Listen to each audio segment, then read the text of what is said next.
ప్రధానమంత్రి ఫసల్ బీమా యోజన పథకం ప్రారంభించి 9 సంవత్సరాలు పూర్తవుతుంది.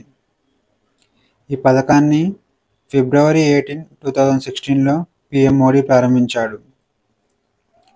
ప్రధానమంత్రి ఫసల్ బీమా యోజన అనేది ఊహించని ప్రకృతి వైపరీత్యాల వలన కలిగే ఆర్థిక ఇబ్బందుల నుంచి రైతులను రక్షించడం లక్ష్యంగా పెట్టుకుంది. కరువులు, వరదలు మరియు తెగుళ్ల దాడుల వంటి వైపరీత్యాలను ఈ పథకం కవర్ చేస్తుంది. రైతులు ఖరీఫ్ పంటలకు గరిష్టంగా 2%, రబీ పంటలకు 1.5% ప్రీమియం చెల్లిస్తారు. మిగిలిన మొత్తాన్ని ప్రభుత్వం సబ్సిడీ చేస్తుంది.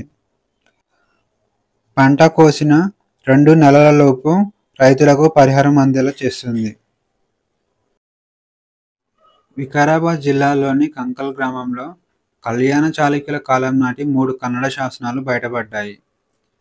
ఈ శాసనాలు సోమేశ్వరాద్రి, భూలోకమల్లదేవ పాలనకు చెందినవని పురావస్తు శాఖ తెలిపారు. ట్రయల్ గార్డ్ AI వన్యప్రాణుల సంరక్షణలో ఆర్టిఫిషియల్ ఇంటెలిజెన్స్ను ఉపయోగించడం దీని లక్ష్యం. ట్రయల్ గార్డ్ AI అని పిలువబడే ఈ వ్యవస్థ ద్వారా వన్యప్రాణులను వేట బారి నుంచి రక్షించడంలో ఉపయోగపడుతుంది. దీనిని మొదటగా ఒడిశాలోని సిమ్లీపాల్ టైగర్ రిజర్వ్లో ఉపయోగించారు. ట్రయల్ గార్డ్ AI మోడల్తో కూడిన 100 నుంచి 150 కెమెరాలు ఉంటాయి. ఈ కెమెరాలు జంతువులను పర్యవేక్షించి వేటగాళ్లను గుర్తిస్తాయి.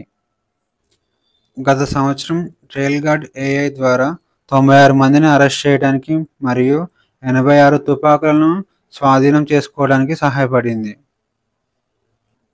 ట్రయల్ గార్డ్ AI కెమెరాస్ తక్కువ ఖర్చుతో ఎక్కువ కాలం వచ్చేలా రూపొందించారు. దీని బ్యాటరీ 6 నెలల నుంచి 1 సంవత్సరం వరకు ఉంటుంది.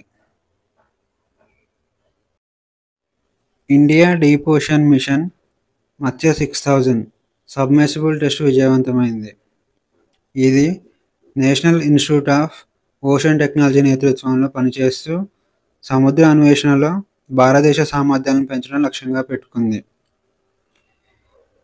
ఈ సబ్మెర్సిబుల్ 6000 మీటర్ల లోతులో పనిచేయగలదు. అయితే ఇందులో 3 ప్రయాణించవచ్చు. దీనిని టైటానియంతో తయారు చేస్తారు. ఇది తీవ్రమైన నీటి ఒత్తిడిని తట్టుకునేలా రూపొందించారు.